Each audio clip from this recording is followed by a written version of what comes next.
नमस्कार मंडळी, मी तुमची पृथ्वी बोलतोय. आज आपण एक मोठा गोंधळ दूर करूया. रोटेशन आणि रेव्होल्यूशन म्हणजे नक्की काय? बरेच जण यात गल्लत करतात, पण सोप्या भाषेत सांगतो.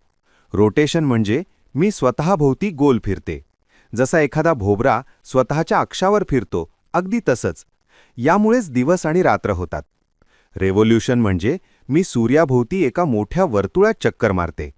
याला पूर्ण फेरी मारायला 365 दिवस लागतात, ज्यामुळे वर्ष पूर्ण होते आणि ऋतू बदलतात. थोडक्यात सांगायचं तर स्वतःभोवती फिरले की रोटेशन आणि सूर्याभोवती फिरले की रेव्होल्यूशन. पृथ्वीने तर सांगितलं, पण आता माझंही ऐका. मी तुमचा लाडका चंद्र.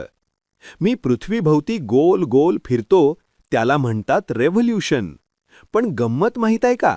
मी स्वतःभोवती सुद्धा फिरतो, ज्याला म्हणतात रोटेशन. माझं रोटेशन आणि रेव्होल्यूशन हे दोन्ही पूर्ण व्हायला सारखाच वेळ लागतो, साधारण 27 दिवस. यामुळेच तुम्हाला पृथ्वीवरून माझा नेहमी तोच एक चेहरा दिसतो, दुसरी बाजू कधीच दिसत नाही.